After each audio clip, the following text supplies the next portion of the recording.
అడుగడుగున పోలీస్ పహారా, ఎటు చూసినా సీసీ కెమెరాలు. కొద్ది మందికి మాత్రమే ఎంట్రీ.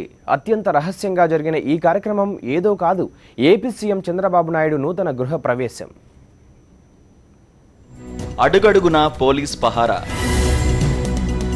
ఇంటికెళ్లే మార్గంలో 26 సీసీ కెమెరాలు.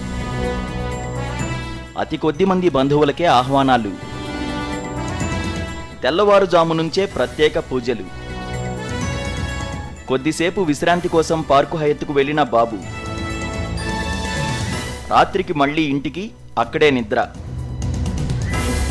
మీడియాను అనుమతించని పోలీసులు. వాస్తు పూజ యజ్ఞాన్ని నిర్వహించిన చంద్రబాబు కుటుంబం. విశ్రాంతి సమయంలో టీవీ9 సీఈఓ రవిప్రకాష్ను కలిసినట్టు సమాచారం. 2 గంటల పాటు రహస్య భేటీ. ఇంద్రభవనం లాంటి ఈ ఇంటిలోకి అడుగడుగున పోలీసుల పహారా మధ్య అత్యంత రహస్యంగా ఏపీ ముఖ్యమంత్రి నారా చంద్రబాబు నాయుడు కుటుంబ సభ్యులు నూతన గృహప్రవేశం చేశారు. ఇంద్రభవనాన్ని తలపించేలా అత్యంత విలాసవంతంగా హైదరాబాద్లోని జూబ్లీహిల్స్లో అరెకరం విస్తీర్ణంలో నిర్మించుకున్న ఇంటిలోకి ఆదివారం తెల్లవారుజామున అడుగుపెట్టారు. చంద్రబాబు కుటుంబంతో పాటు తన వియ్యంకుడు బాలకృష్ణ కుటుంబం, మరో 3 అతి సన్నిహిత కుటుంబాల మధ్య ఖరీదైన భవనంలో వాస్తు పూజ యజ్ఞంతో పాటు ఇతర వ్రతాలను నిర్వహించారు.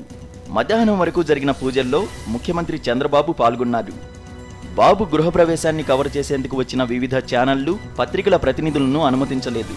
సెల్ ఫోన్లో బాబు నివాసాన్ని చిత్రీకరించిన జర్నలిస్టుల ఫోన్లను పోలీసులు లాక్కుని ఫోటోలను తొలగించారు. చంద్రబాబు నివాసానికి వెళ్లే రోడ్ నెంబర్ 65ను ఏపీ పోలీసులు పూర్తిగా స్వాధీనంలోకి తీసుకున్నారు.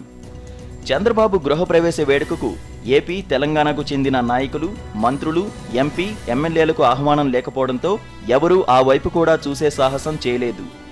విశ్రాంతి సమయంలో చంద్రబాబు పార్కు హయత్లో టీవీ9 సీఈఓ రవిప్రకాష్తో భేటీ అయినట్టు తెలిసింది. దాదాపు 2 గంటల పాటు మంతనాలు చేసినట్టు విశ్వసనీయ సమాచారం. తిరిగి రాత్రి 8:30 గంటలకు చంద్రబాబు తన నూతన గృహానికి చేరుకుని అక్కడే భోజనం చేసి రాత్రి నిద్ర చేశారు.